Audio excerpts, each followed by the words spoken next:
നമസ്കാരം. റാഫ്റ്റോക്ക് ഫുട്ബോളിലേക്ക് എവർക്കും സ്വാഗതം. ദി ഡ്രീം മാച്ച് എന്ന് പേരിട്ടിരിക്കുന്ന ഫ്രണ്ട്ലി മത്സരത്തിൽ ബ്രസീലും ഫ്രാൻസും തമ്മിൽ ഇന്ന് ഏറ്റുമുട്ടുകയാണ്. ഇന്ത്യൻ സമയം രാത്രി 1:30 ബോസ്റ്റണിൽ ഈ കളി നടക്കുന്നത്. മത്സരത്തിന് മുന്നോടിയായിട്ട് ഇന്നലെ ഫ്രഞ്ച് ടീമിൻ്റെ കോച്ച് ദിദിയർ ദഷാം മാധ്യമങ്ങളെ കണ്ടപ്പോൾ അദ്ദേഹം പറയുന്നു, ബ്രസീലിനെതിരെയുള്ള കളി എന്ന് പറഞ്ഞാൽ അത് എപ്പോഴും സ്പെഷ്യലാണ്. അദ്ദേഹം പ്രസ് കോൺഫറൻസിൽ പറഞ്ഞ വാക്കുകളിലേക്ക് നോക്കാം. Playing Brazil is always special. ബ്രസീലുമായിട്ട് കളിക്കുക എന്ന് പറഞ്ഞാൽ എപ്പോഴും വളരെ പ്രത്യേകതയുള്ളതാണ്. ചില പീരീഡ്സിൽ, അതായത് വളരെ കുറഞ്ഞ പീരീഡ്സിൽ മാത്രമാണ് നമുക്ക് ബ്രസീലുമായിട്ടൊക്കെ കളിക്കാൻ പറ്റുകയുള്ളൂ. വളരെ കുറഞ്ഞ അളവിൽ മാത്രമാണ് ഇത്തരം ഫ്രണ്ട്ലി മത്സരങ്ങൾ ഉണ്ടാവാറുള്ളത്. ഇതൊരു ബിഗ് മാച്ചാണ്.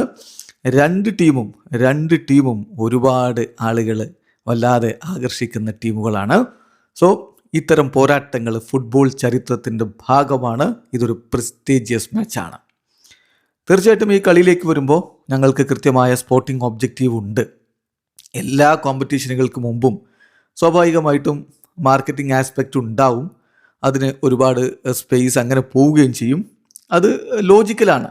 പക്ഷേ ഞങ്ങളെ സംബന്ധിച്ചിടത്തോളം ഇത് വളരെ ഇമ്പോർട്ടൻ്റ് ആയിട്ടുള്ളൊരു മത്സരമാണ്. ഇത് കഴിഞ്ഞിട്ടൊരു കളി കൂടി ഞങ്ങൾക്ക് കളിക്കാനുണ്ട്.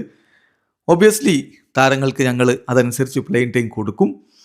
ഏറ്റവും പ്രധാനപ്പെട്ട കാര്യം എത്രത്തോളം താരങ്ങളെ നമുക്ക് കളിപ്പിക്കാൻ പറ്റുമെന്നുള്ളതാണ്, എത്ര പ്ലേയിങ് ടൈം അവർക്ക് കൊടുക്കാൻ പറ്റുമെന്നുള്ളതാണ് എന്നുകൂടി കോച്ച് പറയുന്നു. അതോടൊപ്പം തന്നെ കോച്ച് ഒരു കാര്യം കൂടി പറയുന്നുണ്ട്. പ്ലേയേഴ്സിനെല്ലാം അറിയാം ഈ കളി ഏത് തരത്തിലുള്ളതാണ് എന്നുള്ളത്. സംഗതി എന്താണെന്ന് വെച്ചാൽ കളിക്കളത്തിൽ ഇറങ്ങുന്നതിന് മുമ്പ് തന്നെ ഇത്തരം കളികളെക്കുറിച്ചൊരു ധാരണ താരങ്ങൾക്കുണ്ട്. നമുക്ക് അനാലിസിസും കൺക്ലൂഷൻസും ഒക്കെ നടത്തി പ്രിപ്പയർ ചെയ്തിട്ടായിരിക്കും ഇറങ്ങുക. പക്ഷേ അവസാനമായിട്ട് ഈ ടീമുകളൊക്കെ കളിച്ച് 4 മാസങ്ങൾക്ക് മുമ്പാണ്. അപ്പോൾ അതുകൊണ്ട് അത് വെച്ചിട്ടൊരു വിലയിരുത്തലിലേക്ക് നമുക്ക് പോകാൻ പറ്റില്ല. നാളെ അദ്ദേഹം ഇന്നലെ പ്രീ മാച്ച് പ്രസ് കോൺഫറൻസ് പറയുകയാണ്.